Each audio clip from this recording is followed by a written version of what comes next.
Hi guys, welcome back. About to start another shift this morning. As usual, I forgot to do my last night's one, so I will explain what happened on my third manning from last night. So each time I'm doing third manning, I'm trying to do a little bit extra of what I want to increase my skills on if I've forgotten something. So yesterday was more like patient assessments, so going in, talking to this patient, having a look to see what's wrong with them, putting the obs on them, and just trying to get an idea of what's going on. Yesterday it was really good because I was kind of forgetting some things I had before in the past. Now I've remembered them, so hopefully today when I do my patient assessment I shall remember them in a bit more of an order rather than a bit of a chaotic in sort of a chaotic way, rather than doing like in my A, B, C, D, etc. What I took from that from yesterday was interesting because I think the one that stuck in my mind was an elderly lady, not that old to be honest, in the way of, you know, of age, but she was quite frail and she was in a lot of pain with certain things that was going wrong with her. And when I assessed her, I saw that she was she was distressed because she didn't want to have an ambulance coming to her straight away. Her thought was, oh, I'm going to hurt the person who actually sent an ambulance to me. And I thought, no, don't do that. They're worried about you, so they've sent an ambulance because they're worried about the way you are. And I didn't go straight in and put obs on. I sat back next to her, or near her in her chair, and I just talked to her. So there was a space between myself and the patient, and I just wanted to talk to her to try and reassure her that I didn't really want to take her to hospital unless I needed to, but just to get to the bottom of what was going on with her. And that calmed her down. So I think one thing with patient assessment is I don't go straight in and put obs on, unless of course it's an emergency where you need to know if they're breathing correctly, the heart, that sort of thing. But if they're walking and talking, and they appear to be breathing okay, and we need to find out what's going on with them, just sitting back and having a chat with them for a few minutes. That way you can assess if they're breathing okay, that they're alert, they've got capacity, and you have all these little checks that we need to do naturally anyway, just by communication.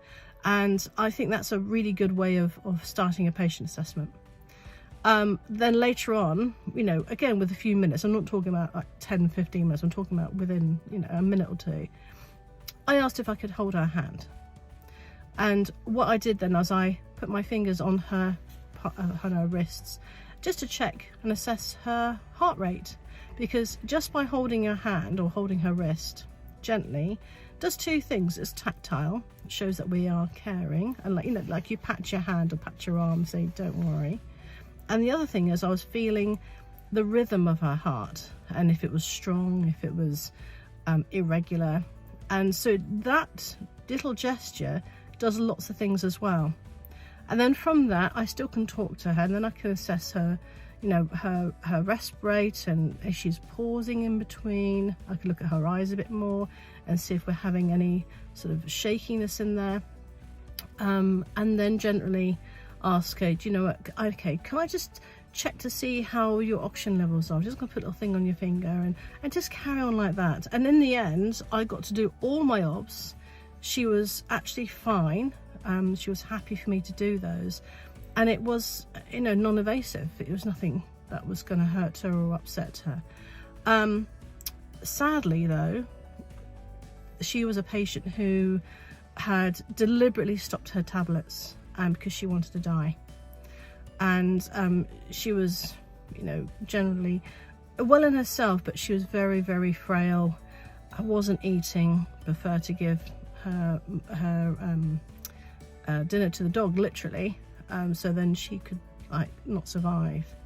But she had capacity, and the thing with the capacity is they could, you know, you could be someone could be drunk, someone could be you know, what you think was dementia, but asking questions in a certain way rather than just ticking boxes to say they've got capacity or not, and giving evidence that why you think they've got capacity or not on our little computer system on the EPCR is really super important. And so for this particular lady, she was talking to me originally and she was repeating herself that, oh, maybe she hasn't got capacity, maybe she's, you know, she's had a stroke and she's lost her memory in the way of and she's not with it. However, by moving conversations from present to asking her something completely different, and then going back and say, well, what we were talking about, and then her remembering and recalling, and then continue on that conversation, deemed more possible that she had capacity, because you're doing multiple things here. You're thinking about your past, you're thinking about the future, you're thinking about what to say. In the meantime, she was walking around and she was doing little motions which needed capacity to do lots of motor stuff as well.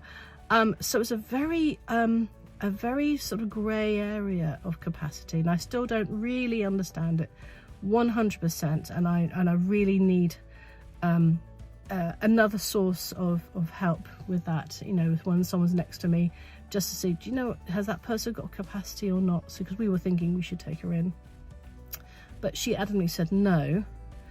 And by asking her questions and her recalling and understanding and knowing that if she stays home and doesn't take a tablet, she will become more unwell and she will eventually die.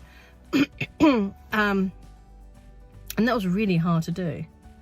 But in the end, my colleagues, because I had 2 people with me, because I'm still third manning, confirmed that yes, she has capacity, and yes, you know, you have the right to make poor choices.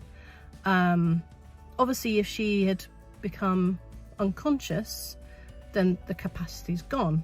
So then we would make the choice for her, you know, as duty of care to take her in. So yeah, be very careful with the capacity side of things. Make sure that, you know, you just don't check the boxes and go, yes, they got capacity, or no, they haven't. Evidence why that is, and write down the conversations that you have, because that conversation will probably be very important 3 or 4 months down the line when someone says, are you sure that person had capacity? And because all you said was yes, they had, but you need to evidence why and how you know that, so then you can then confirm with full evidence that, you know, your choice was right. Okay. But that was a really interesting patient for me, and it made me learn and remember a hell of a lot of little tick boxes myself, so I was really pleased about that. So this morning it is pouring down with rain. It's a bit cold, and I'm with another crew today, so let's see how we go on with that. So yeah, we'll see you soon. Take care. Bye bye for now.